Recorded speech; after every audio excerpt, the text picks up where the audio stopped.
Hello hello. आज मैं जो बोलने जा रहा हूँ लड़कियों और महिलाओं के पक्ष में मैं बोलने जा रहा हूँ। आज समाज में बहुत बड़ा कुरीतियाँ फैल गया है। जो दहेज प्रथा है, लड़की कितना भी सुंदर हो, पढ़ी लिखी हो, उसको दहेज देना ही पड़ता है, तभी विवाह शादी हो पाता है। यानी दहेज प्रथा दान का बदला हुआ रूप है। किसी के यहाँ कोई लड़की होता है तो उसको दान दे करके उसको विदा किया जाता है। ये परंपरा और इसका रूप ले लिया दहेज, जो जबरन वसूला जाता है। इसके बावजूद भी अगर मायके में किसी प्रकार का खटपट हो गया तो उसको प्रताड़ित किया जाता है और उससे कहा जाता है कि हमारे घर से निकल जाओ। ऐसा हमने कितने से सुना, जो विवाह के बाद में उसे मारपीट किया जाता है और बार बार या पुरुष के द्वारा या पति के द्वारा कहा जाता है कि तुम हमारे घर से निकल जाओ। कितनी बड़ी बेवकूफी, उसको समझ में नहीं आ रहा। एक तो पैसा देकर के, दूसरे में जहां जाती है तो वहां कुछ न कुछ शर्म करती ही है। खाना बनाना हो या और कोई कार्य करना हो तो कोई भी महिला या स्त्री या पुरुष किसी के यहाँ कोई फ्री में कोई काम नहीं कर सकता है, ना भोजन बना सकता है दोनों टाइम। कितने लोग हैं भोजन बनाने के लिए पैसे परखते हैं। तो अब बताइए कि उसको तो आसानी से कह दिया जाता है कि तुम निकल जाओ, लेकिन उसके समझ में नहीं आ रहा। जितना दिन वो मायके में रही, उसका पेमेंट हुआ हर महीने का 10,000 चाहे 20,000 रखी, और जितना दिया दहेज में उसका शुद्ध अगर जोड़ा जाए और माल जोड़ा जाए और कह देता है कि निकल जाओ तो बहुत हो जाए। अगर माल जोड़ा जाए सूद के साथ तो जितना दिन काम किया जाए, तो ज्यादा अगर अत्याचार हो तो उसे यही सुनाना चाहिए हर विवाहित महिला को। यानी उसके लिए कहा जा रहा है, जो हर तरह से ठीक है, किसी प्रकार के उन पर आरोप नहीं है, फिर भी उनको प्रताड़ित किया जा रहा है, मारपीट किया जा रहा है, शोषण किया जा रहा है, और उनको ससुराल में रहता कार है। रुपए पैसे देने के बावजूद, काम क्रिया करने के बावजूद भी उनको घर से निकलने की कहा जा रहा है। तो उनके लिए संदेश दिया जा रहा है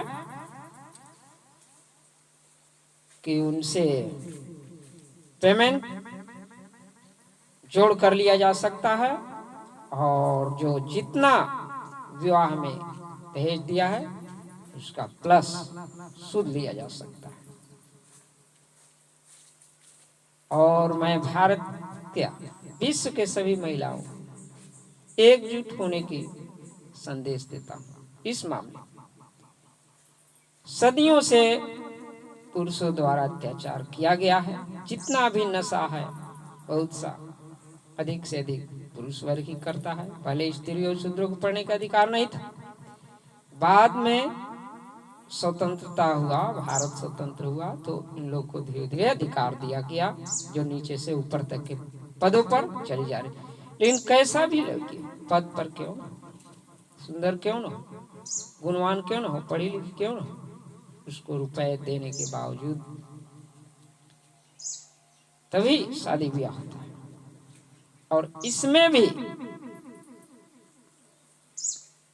कितने के बारे में ऐसा सुना गया है कि मारपीट शोषण होता है और कहा जाता है कि घर से निकल जाओ। घर उसका थोड़े है। अब वो शादी ब्याह हो गए तो अधे के हिस्सा थांगनी है। दूसरी बात, उसने पैसा दिया है, उसका शुद्ध होता है, वो काम करे उसका पेमेंट होता है, और सहज में ही पुरुष वर्ग कह देता है कि निकल जाओ। वैसे पुरुषों को मैं ठीक नहीं मानता। जिस घर में कलह हो, मारपीट, हिंसा हो, वहां लक्ष्मी का आदर नहीं हो सकता। उस घर में ईश्वर संतुष्ट नहीं हो सकते। ईश्वर को संतुष्ट रखना है, घर में कलह न हो, शांति हो, प्रेम हो, जो है जितना है उसी में संतोष से परिवार को मिलजुल कर रहना चाहिए। लेकिन विवाह करके, तिलक दहेज लेकर, काम कराकर और सहज में कह दिया जाए कि घर से निकल जाओ, उनको मैं बेवकूफी मानता हूं और उस पर कार्रवाई होना चाहिए। और महिला आयोग को भी इस पर स्टेप लेना चाहिए और सभी महिलाओं, स्त्रियों का यूनियन भी होना चाहिए। मैं उनके लिए संदेश दे रहा हूं जिनके साथ अत्याचार होता है। वैसे तो घर में है तो थोड़ा बड़ा तन मन होना, लड़ाई झगड़ा होना, वो अलग बात है। हर पत्नी को भी चाहिए कि पति को सम्मान करे, बड़े को सम्मान करे, दो बात बोल दे, या कभी थोड़ा बड़ा हो भी गया तन मन या मारपीट तो बर्दाश्त करे। लेकिन अति अगर हो तो शांति से बढ़कर कुछ नहीं। मायके में भी सुख शांति से रह सकती है। अगर अति हो तब, अति जहां हो उसके लिए मैं कह रहा हूं। वैसे तो परिवार में ही रहना चाहिए, ससुराल में ही रहना चाहिए। और विवाह पौराणिक परंपरा है, काम वासना की तृप्ति तथा वंश की वृद्धि के लिए किया जाता है।